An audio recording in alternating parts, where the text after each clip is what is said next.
こんにちは、アカデミアの富代です。今日はサロンポピュラベーシック21になります。今回は令和世代で人気復活、昭和歌謡人気ナンバーワン、松田聖子のデビュー当時、聖子ヘアハーフレイヤーをカットします。松田聖子さんのデビュー当時大流行したヘアスタイルです。未だにセレブの奥様に人気のカット方法でもあります。今のヘアカットと何が違うのでしょう。ビダルサッスンが出てからヘアセットの時代からカットだけでヘアスタイルが決まる時代になり、計算された綺麗な形と毛流れ、ヘアスタイルの収まりが大切にされ、それが時代とともにもっと女性を自由に、スーパーナチュラル、髪が乱れ、ランダムに揺れ動く、収まりの悪い、要は行儀の良くないヘアが流行になり、今に至っております。時代とともにファッションが変わるように求めるヘアスタイルが変わり、技術が進化してきました。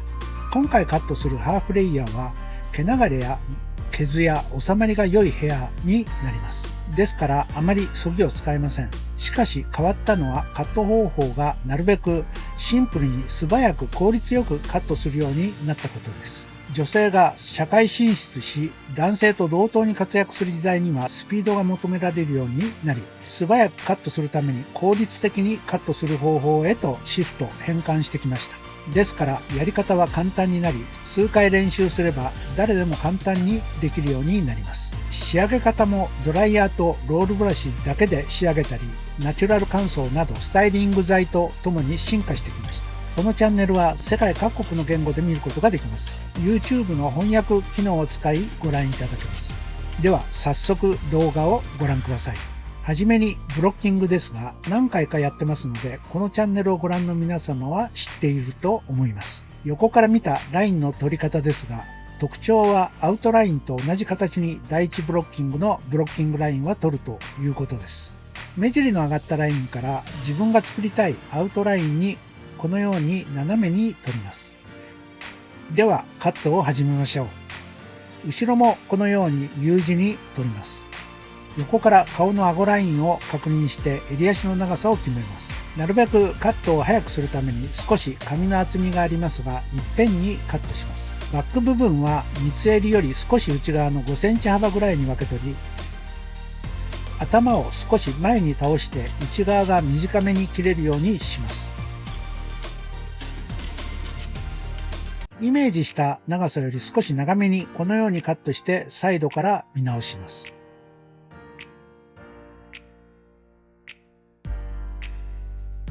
もう一度このように最終の長さにカットします。カットできましたら前頭部と後頭部を分けて真ん中をガイドにブロッキングラインを見ながらカットを進めます。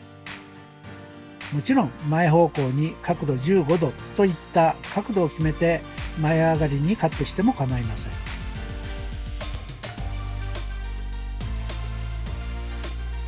そうしましたら反対側も同じ要領でカットします。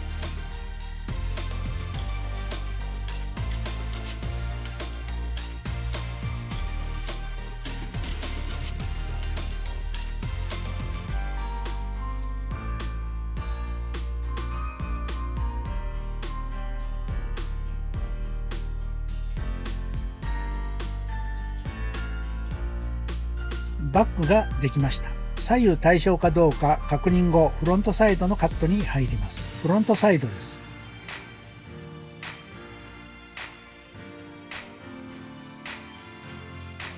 こちらもブロッキングラインを参考にカットしていきます。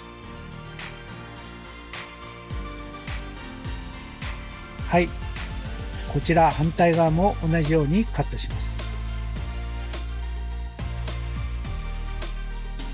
カットできましたら左右対称かどうか確認します。確認後チェックカットして合わせます。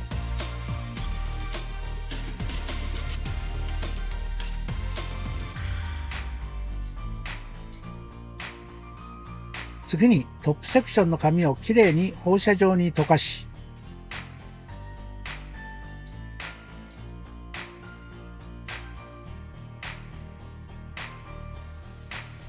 前頭部と後頭部を分けて、まずはバック方向に溶かして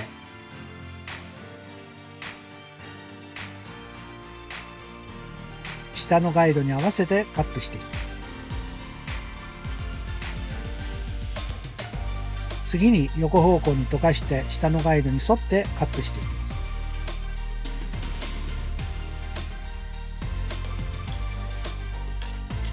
こちら側も同じようにカットを進めます。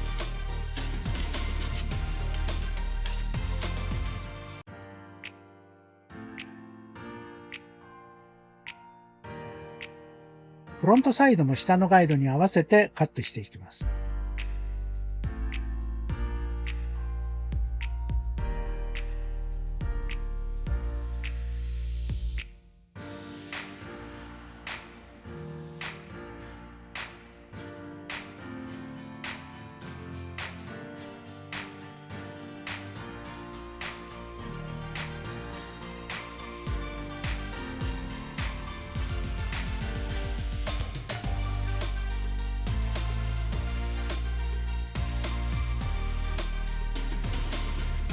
次にフロントに回り、センターで両サイドのガイドを合わせてカットし、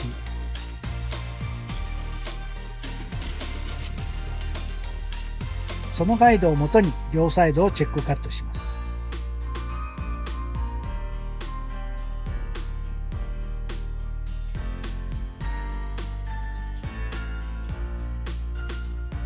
カットができましたら、目尻の上がったラインから平行に U 字にトップ部分を分け取り、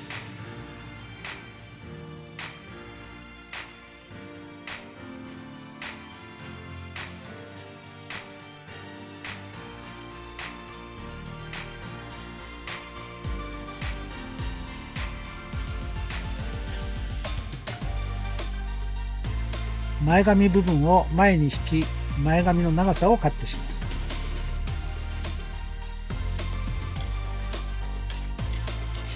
カットしたらセンターで分け、きれいに溶かして前頭部と後頭部に分けます。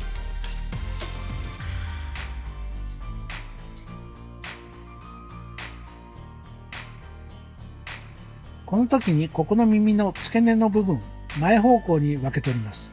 もちろん髪の生え際の毛流れによっても若干前後しますが、耳の中心部より前方向に取ります。それはなぜかというと、耳の前方方向で取ると前から見た時にバック側の髪が多く見えるか少なく見えるかが決まるからです。多く見せたい場合は耳の付け根の前方向に取ります。これが後ろ方向で取ってしまうとバックの髪の量が前から見た時に少なくなります。ですからこのように前方向で分け取ります。そうしましたら分け取った一番最後の髪をこれをガイドに前髪と毛束を前方向に引きつなげます。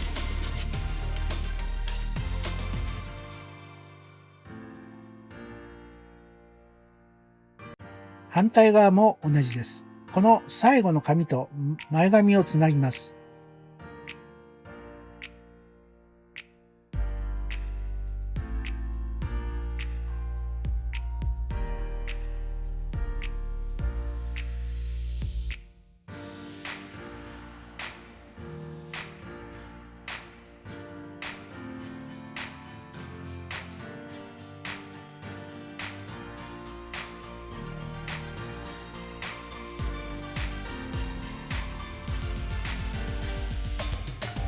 次にバックセクションにレイヤーを入れます。はい、中心に分けて頭を四角くイメージしてこれらの対角線上から三角に取ります。ここの三角の頂点は髪の長さに対して半分より上になります。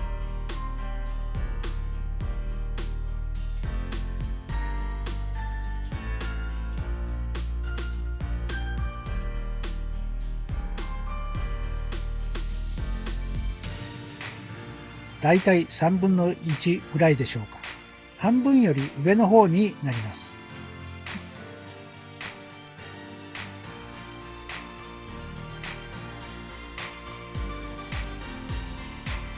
毛束の上の髪が半分より少し上に落ちるぐらいにします。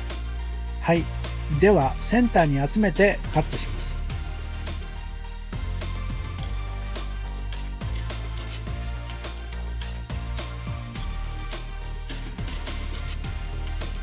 なぜ三角に取るかというと、トップ部分の両サイドの長さを同じにしたいからです。この両端の長さを同じに確保したいからです。また、この部分は球体でもあります。球体にカットすることは非常に難しくなります。詳しくはヘアカットの根本原理、ヘアカットの基礎6でも説明していますので、そちらをご覧ください。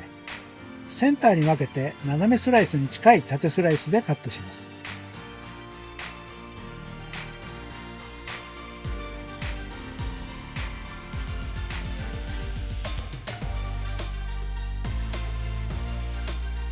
横近くになると先ほどカットしたトップ両サイドの紙を目安にフロントサイドへとカットすると正確にカットできます。センターから直接つないでしまうと三角になってしまいますので、ここを切り落とさないようにカットを進めます。このガイドは横の角にあたる部分になります。ガイドが見つからなくなったらこのガイドを探してください。はい、このガイドを切り落とさないようにレイヤーを入れていきます。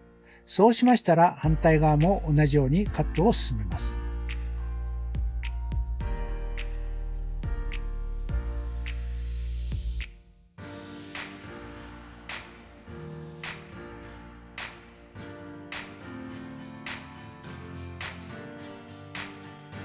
これでバックセクションのハーフレイヤーができました。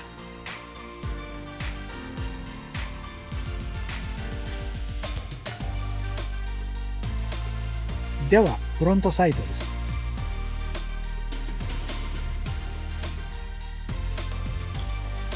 フロントは目尻の上がったラインでブロッキングします。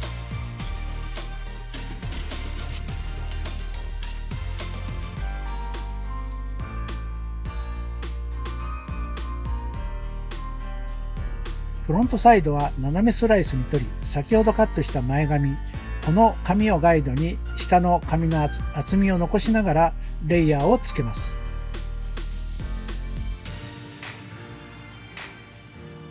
次も斜めスライスで前方方向にパネルを引き、ガイドに合わせてカットを進めます。前方への引き具合はバックで三角にカットした角の紙の長さにうまくつながるように引きカットします。これは経験を積むとピタリと合います。少しの誤差1センチ以内でしたら初めは OK でしょう。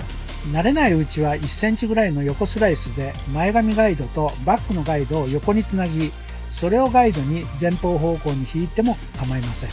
取ったベースの厚みに対してどのくらいオフベースにしているか確認しておき、反対側も同じようにします。バックセンターの毛束はフロントサイド方向、前頭部と後頭部を分けた付近で移動の角度を止めてカットできる紙を全てカットします。ですので、これらの誤差は1センチ以内でしたらうまくブレンドできます。慣れてくるとピタリと合います。反対サイドも先ほどどの程度前方に引いたかを覚えておいた角度でカットします。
はい、カットができましたらトップ部分モヒカンガイドを作ります。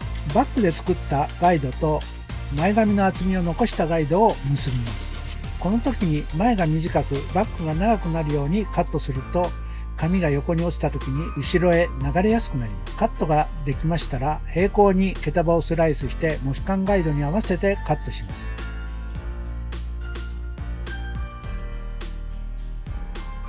同じようにカットします。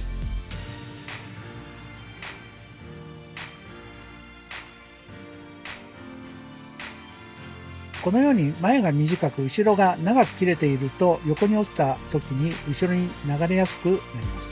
ではバック襟足部分のチェックカットです。バックセンターで斜めスライスに少しずらして内側の髪を見えるように溶かします。一番内側の髪を少し短くチェックカットします。反対側も同じようにします。これで内巻きになりやすくなります。このハーフレイヤーは髪のつながりとそぎをあまり使わないことで毛艶と毛流れがきれいに出せます。髪のサラサラ感が持ち味です。このウィッグの場合、前髪や生え際が重たいので前髪の毛先部分だけ少しそぎを入れます。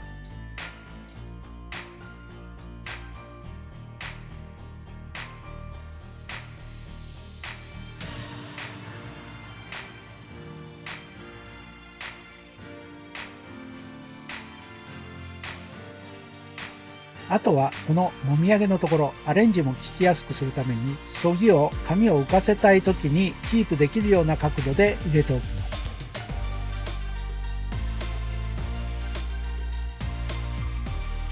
はい、こちら側も髪の立ち上がりをキープできるようにそぎを入れておきます。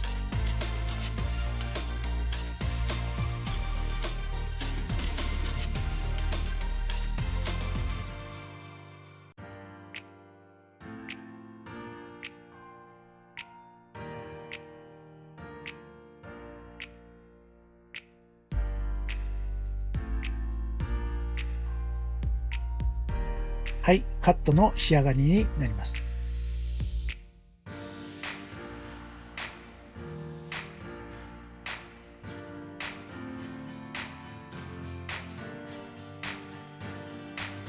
このように後ろに流れやすくレイヤーがつきました。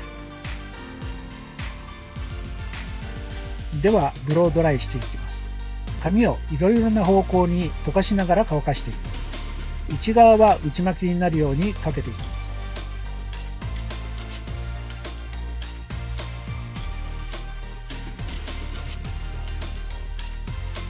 バックセンターも真ん中に分けて前方向にかけて内側の髪が乾きやすいようにします。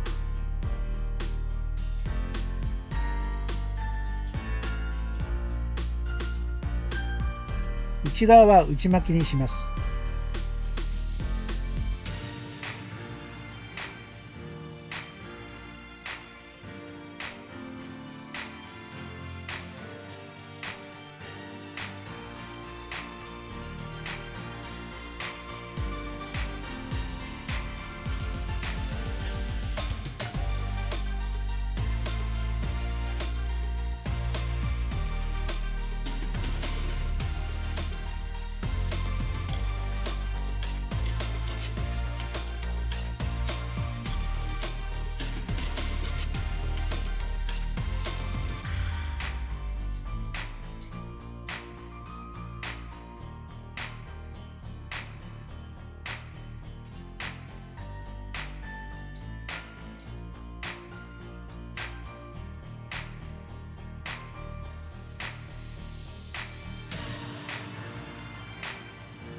はい、上から外羽になるようにかけていきます。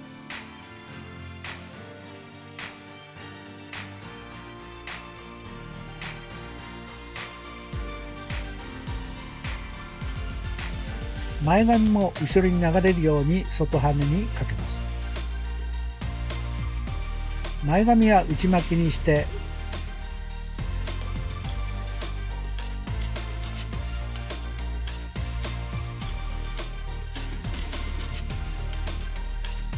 上後ろは外羽にします。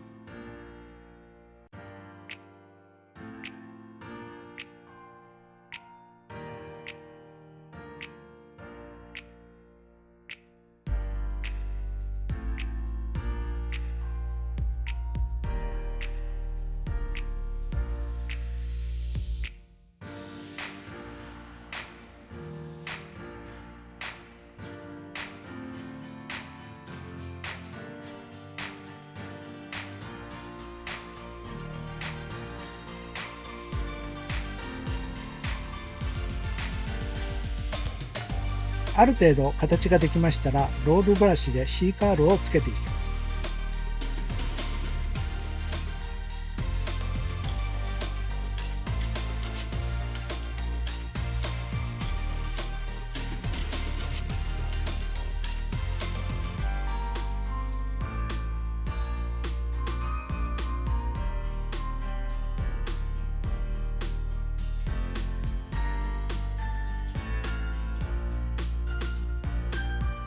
バッグ中心部に集まるようにかけていきます。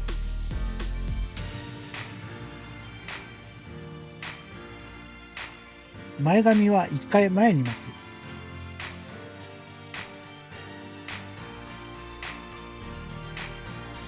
そして後ろに巻き戻し、ブラシの後ろに抜きます。聖子ちゃん風前髪はこのようにかけると簡単にできます。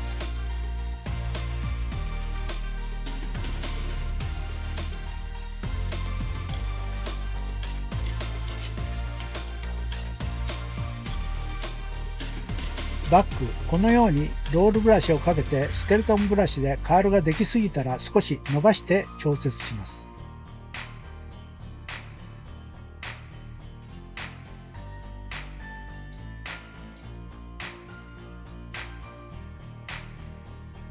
はい、ブローでの仕上がりです。バッグは A ラインスライスでカットしたので、このように仕上げてもバッグ中心部で紙がぶつかりません。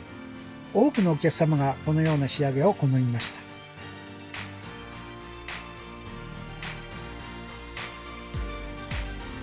仕上がりです。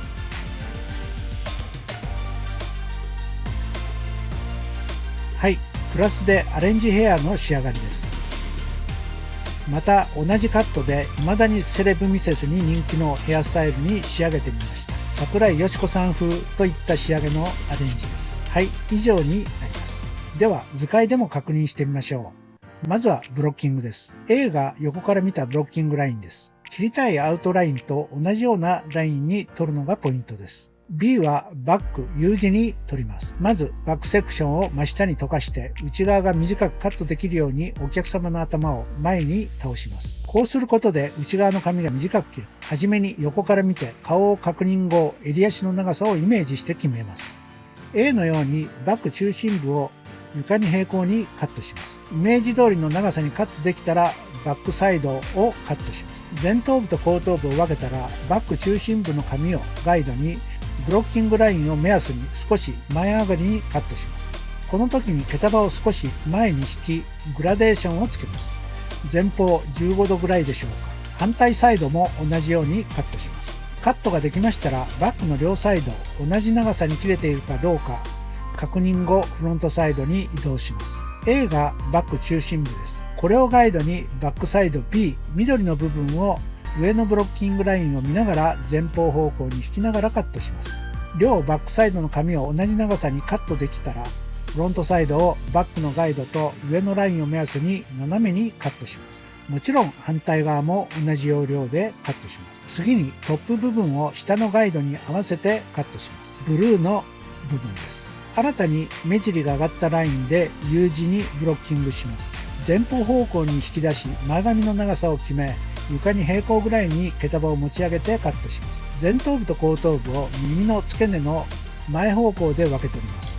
これは前から見た時にバックの毛量を多めにしたいからです。分け取った一番下の髪と前髪を前方方向に引き出しつなぎます。もちろん反対側も同じです。続いて前頭部と後頭部を分けます。これは前方向と後ろ方向に自然に分かれる少し前ぐらいから分けます。分けたら頭を四角くイメージしてその対角線上、要は目尻の上がったラインぐらいです。トップと横の髪の境目ぐらいです。そのポジションからバック中心部に向かって三角形に毛束を取ります。深さは髪の長さの3分の1ぐらいに取ります。バックセンター部分に集めてカットします。上の髪が下に落ちた時に髪の長さの半分より少し上ぐらいの長さになるようにレイヤーをつけます。横から見るとこんな感じです。